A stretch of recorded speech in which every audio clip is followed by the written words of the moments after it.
Today I'm going to be bringing you my deck profile for my Bruce deck, which I got top 8 with at Springfest 2022 in Sydney.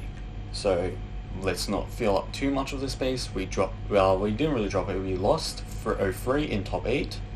My personal record for the day was 5-2 after top 8. It was 5-1 in Swiss into X2 in top 8. So yeah. We'll just go straight into the deck profile with, the Bruce ride line. Kinda insane. You know this ride line? So you have Matt, then you have Steve. On ride, you choose a card from your soul, call it to the center back row, and soul charge 1. Very good skill. Playing this for the entire day has made me consider playing it in Chaos. And then we have Richard. He puts the Matt you call out from Steve into soul to draw 1. Again, very good. This is why I've been considering putting this in Chaos, because this ride line is probably, in my opinion, one of the best ride lines they've ever printed. It's like this ride line, Bethsaga ride line, and Sorga ride line.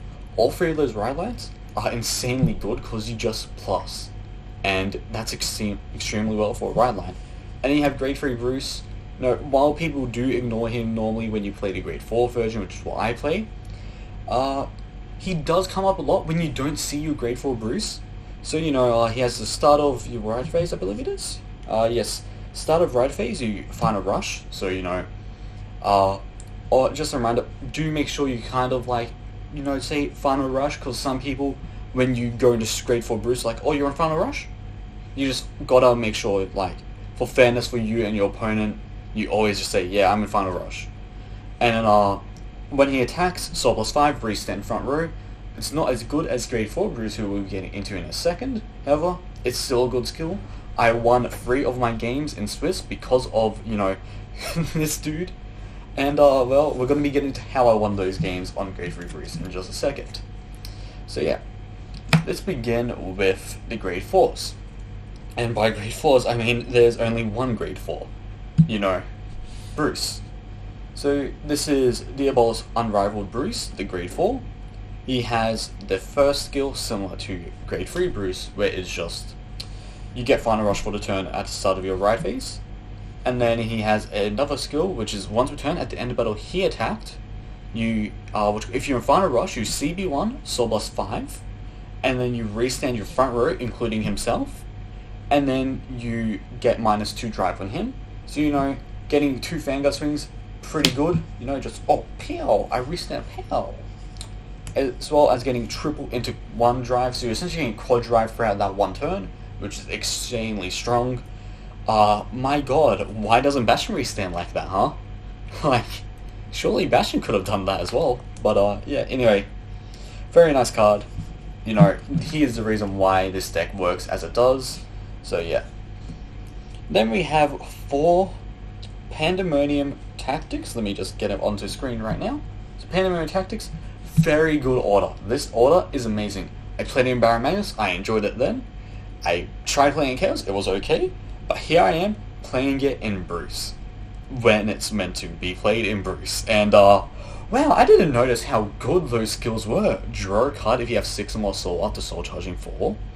Get 10k to the front row. If it's 8 or more, you get 10k to front row, which is pretty easy to get in Bruce. Your ride line gets you, Matt, soul charge 1, gets you 5 by the time you ride over with Bruce. Because 1, 2, 3, 4, yes, you get 5 soul, so this makes you go to 9. So it's pretty easy to get that plus 10 with the Panoramic Tactics. And then if you have 12 or more, your Vanguard gets a crit. This crit, this Bruce is restanding, so that crit is pretty goddamn good.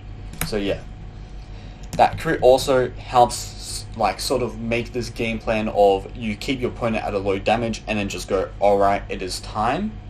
I am at a 4 crit Vanguard while having 2 crit rear guards, which you cannot sentinel. Try and parry this. So yeah, extremely good card.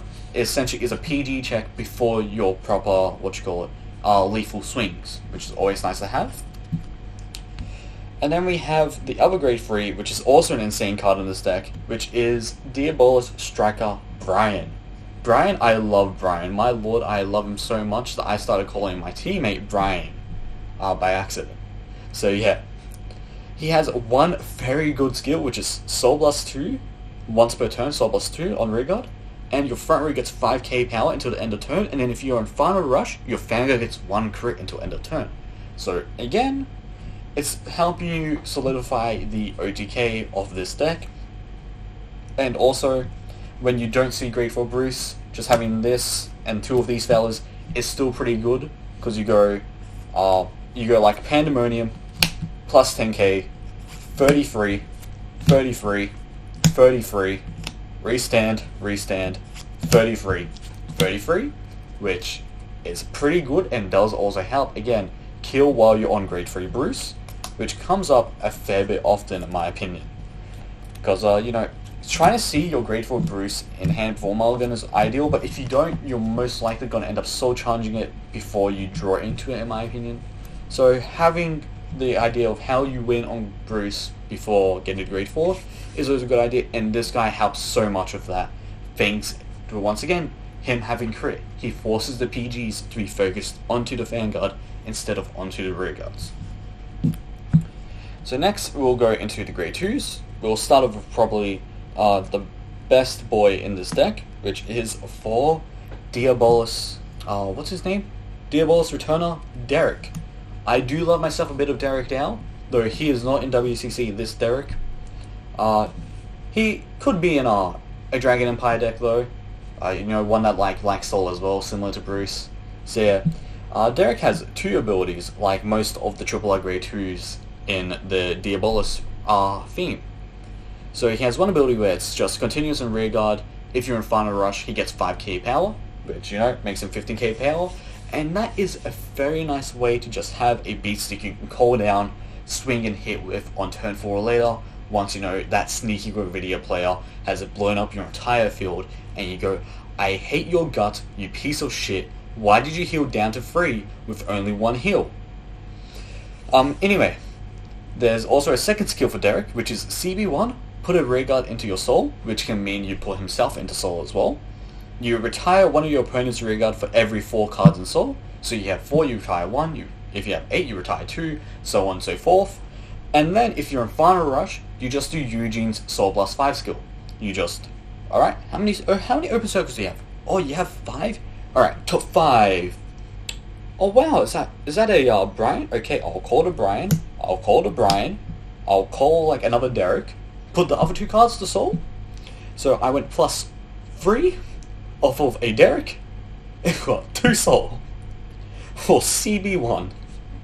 Isn't it such a great card that, I hate this card, it's too good. But yeah, there, I can't say much about it, it's just, you have a Eugene in your deck. This guy, you can have a hand of all triggers, and this guy will fix your entire game for you, because you just go, okay, Deryck skill, top 5, get my entire board just like Eugene, however my entire board does things unlike Eugene. God, have I mentioned Eugene like 7 times in this? Yes, because I'm salty about this still having a Eugene, while Eugene can't even do a proper Eugene. Anyway, the other Grade 2 we run in this deck is for Diabolus Boys, Eden. Eden, he was the set 1 guy. We all thought, oh, Eden, he's alright. He only gets a crit on the 2nd swing of turn, and he's only a 15k beat stick with an on-hit ability which you don't use a lot. Wrong. You use that on-hit ability a fair bit. You just see your opponent call stuff early, and say, for example, it's against a Gravidia. What I'll normally do is give them that first CB, which I couldn't really do here, but what I would have done is give them that first CB so they can do the thing, then swing my Eden into their rear, and then make them either guard that rear, or take that, or let me kill that rear and then kill their token as well. Letting me just make them waste the CB, and also damage deny them in the future, which is nice. But also in other matches like Magnolia, it came in very useful. Bastion, this guy was an MVP. All of that, the on hit is very important with this dude. And then he also has that other skill we, went over a bit before, which is just the final. If you're in Final Rush, get 5k. But then he has an extra bit, unlike the others, where it's if he is restood by a card effect, I believe. Yes, by card effect, he gets 1 crit for that turn. So you go 15 restand, 15 2 crit. But with the rest of the cards in this deck, he'll normally be about 35, maybe 40, or like 42, 37, with 2 crit, and you cannot use grade 1s or higher to guard him, which is the main play of this deck. Speaking of how you get that grade 1 guard, why don't we go into that now with the grade 1s? So, let's start off easy with, what's the generic thing that everyone always runs again? Oh yeah, 4 PG, What can I say about this? There's nothing to say about this. This is a PG. You all know what this should do by now. So yeah, let's get that out of the way. We don't want you here, you're stinky. But next is 2 brainwashed, not brainwashed. We'll talk about that guy later. 4 Quen Lu. Very good card. So you might know what this does, you might not know. So this card was released in set 3, and it does the following. Put this unit to soul, choose a rear guard, give it 2k power until end of turn, but then if you have 7 or more cards, you also give that card the ability of, hey, when this guy's attacking, you can only use grade 1s or higher to guard it. Which, in Bruce, is very good because, once again, you have your entire grade 3 lineup of Brian and Pandemonium, which just make these rear guards super big with a plus 10k buff, and then Brian, who gives them plus 5k buff multiple times because you have a lot of excess soul to do the soul plus 2, and essentially you will have a PG check Vanguard alongside ideally 2 Edens, which are both affected by Quen Lu, that are plus 20 right now, so there will be 35k swing, or 37 with Quen Lu buff, so 37, you swing with your Vanguard Bruce, you restand them all, you swing with the Vanguard Bruce again. Any crits that you checked in those 4 triggers will probably be going to these Edens to make them so, hey, you're on 3 damage, guess what, these are 3 damage each, you cannot PG them, good luck surviving. Which happens a lot where people just don't have enough guard, so they will end up having to take it. So, it's very nice having only one solid trigger to guard with, being the front trigger and over triggers. So yeah. And then we have the last grade 1 in the deck, which is 2 Brainwashed Swirler. We don't run 4 in this deck because, well, while he is nice, you have a lot of other really good cards like Brian, Deryck, Pandemonium, Quen Lu, PGs. Though I do think it would be kind of funny to ditch the 2 PGs and go 4 Brainwashed Swirler, just so you're able to do the entire, the entire, really good beat stick booster for your second Eden a lot more. Because getting a 33k beat stick, very nice. I do like that. And then also in the prison matchup, him and Quen Lu also help a lot because you can just soul plus 1, call them out, get soul, call this out, put it to soul. And well, against prison as well, if they do run the card that's rest when they call by ability, that is kind of sucky because then they can just go like, oh, you called Bringer or Solar, rest it, and now you have a 28k beat stick or 33k booster which cannot restand, unless you restand with Bruce, but you're missing on 1 attack then. But yeah, oh whoops, I dropped my phone. I was kind of reading my notes on that. Oh well. So yeah. Next we have, triggers. I lost my phone so I didn't know what to say. But yeah, we have triggers. You have your 1 OT. I offensively checked this, I think, once in that entire day. And otherwise it was defensively checked so many times I actually got a bit mad about OTs. Not my opponent's OT, but my OT. Because I was getting annoyed that I was checking this OT when I wanted to swing for lethal. It happened in the prison matchup, which was the only matchup I lost in Swiss, where I needed the extra CB to afford all my plays, including my Deryck, my Pandemonium, and my Bruce. However, I took it, I went blank, okay, good, 2 blank damage. They swing with 1 crit rear, I'm at 4 damage. I'm like, okay, I just need this 1 damage. Doesn't matter if it's a heal, I just need the damage. Check OT. So, I went into the prison turn. After the second Pure Light, with only 2 face-up CB, and I knew I was not able to survive another Pure Light to do my full combo, so I had to give up and try and do it then, and guess what? I was exactly 1 Deryck short of having my entire combo active, so I kind of lost that game because I didn't have the CB, which kind of makes me annoyed about that. But outside of, I think, 2 games that happened in, where I got CB starved by my own OT, it was fine. You of course also run that because you're restanding that Bruce, so getting that 23k 2 crit Vanguard base with all your other effects is pretty nice. Then next we have 4 heal. You know, doesn't matter what heals you run. You could run the effect heals. However, we only had the one which is restand. The one that if you swing and then restand and then swing again, it's a 25k shield. But to be honest, that isn't really the best heal to run. Like, Magnolia just attacks a lot with a single rear guard. Kairi bounces it and calls it again, so it doesn't count as the same rear guard. And there's Bastion. I only saw one Bastion the entire day, and I ended up beating it without the need of the heal. Just like a bunch of stuff like that. It's like, it's not really that important.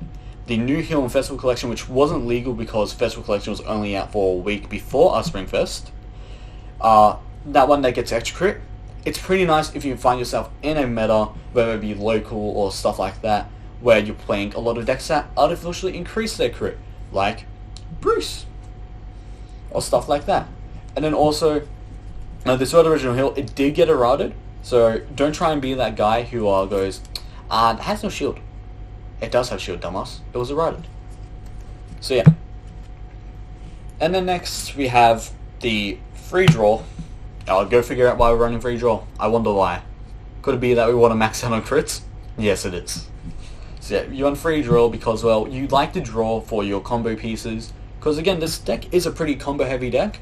You need to see your Grateful Bruce, ideally a Pandemonium, ideally a Quenlu, either a Quenlu, Brian, or Eden, and then you want to see a Deryck. You want to have those 4 cards in hand. That way you have your entire thing. So getting draws, like, it's not a lot of draws running, but just having some draws helps a lot. But then also at the same time, before we go into, you know, well, I'll just do this now. You're on 8 crit. Alright, now we can just talk about, like, some stuff you want to know about the deck. So let me move this aside, and we can start talking about, like, you know, ideal mulligans for when you get to the ride line, or like what to discard. So I normally, you know, I think everyone knows this by now. When it comes to ride line, these are all valid options to discard. All these triggers, unless you are in a matchup where you're going to be getting rushed a lot, you can always discard a trigger. Though, you know, it's always nice to just have one trigger in hand to guard an attack early on. So yeah, if you have multiple triggers, don't be afraid to discard them, because, well, these are less important than your combo pieces. But I think everyone knows that. And then, as I was talking about before, you have 4 things you want to really have in hand, which is either a mixer of, of these. You want a Bruce and Pandemonium. Alright. And then, well, ideally for when you get to your turn 4, you want to have, you know, your grade 4 Bruce, a Pandemonium, and a Deryck. And then you want to either have a 4th copy of either Brian, Eden, Quenlu, or another Deryck. This is ideally what you want to see as 4 cards in your hand. Just one of these, and then these 3. The reason why is because you want the Bruce, so you have a really good write-up. You want the Pandemonium, so you have that guaranteed, you know, kill. Or the guaranteed power-up and all that, because Deryck is not able to add this Pandemonium to hand. And with the early Deryck, what you can do in order to make sure you get that 12 soul is do the Deryck early, because during Deryck early, you just choose something, chuck it a soul, and you'll have 5, you'll have 1, 2, 3, 4, 5, yes, 6, 7. So you get 7, this will normally let you get a top 2 or top 3 depending on the matchup, because most people won't be having a full board at this time. For example, if you're fighting Kairi, they'll probably have bounced their back row or the 1 column. If you're fighting Magnolia, they would have emptied everything but their MPEX columns, meaning they would have at least 3 rear guard, 2 open, which is good enough. If you're fighting Gravidia, they're probably not committing boosters at all outside of the token. If you're fighting Bastion, they're probably not committing too much either until their turn 4 turn as well. So it's like, the Deryck, just one Deryck early on before you do a soul build up is good enough, because that'll normally get you 2 to 3 cards into your soul, which then puts Pandemonium's entire skill on active. And then the reason why, of course, you wanted to have one of these 4 beforehand was if you had a Brian or a Eden, call it front row, and then use Pandemonium, or if you had another Deryck, to use the Deryck again, do another call, and find it. So yeah, that's more so what you want to see on turn 4. There's also, Brainwashed Swirler, which if you do see Brainwashed Swirler on your turn 4, he's of course a nice card to have to call down, because he does give you that 1 soul, and then that 1 soul alongside with the Deryck does become, enough soul to do everything as well. So yeah, there's not really much else to talk about. This isn't, an advanced, unique deck list either. People have been doing this before. People did the whole Eden Quinn Lu stuff in set 3 as well, when we had Quinn Lu. We're like, oh, you can stop PGs with this. How are you gonna get big? Pandemonium. But yeah, it's just Grade 4 Bruce really does add a lot to this. In my opinion as well, I do hope they do address a lot of this meta right now. I don't like it in RD, even though that's my favorite format. But that's like more so my Springfest opinion. So I want to see Gravidia, I want to see Magnolia, and I want to see Bruce hit. Like, I think those, and maybe Prison as well, but Prison's more of a, I'm not too sure. But these 3 I do want to see hit, because fighting them, like, I think the Magnolia Inlet Pulse hit was good enough, but the Gravidia and Bruce hit, I want to see something that's actually relevant to them, because it just isn't fun fighting against them in Standard, while fighting against most other decks is fun, even Prison to an extent. So yeah, I just want to see those 2 hit after the Springfest, or after the Springfest season really, even if they aren't putting up the best results. But yeah, that is my Bruce deck profile for Springfest 2022, where we got top 8 and then bubbled like usual. So yeah, thank you for watching, and we will have, the other teammates like Squash Peas and Fortune's deck lists up in the future as well. Bye bye.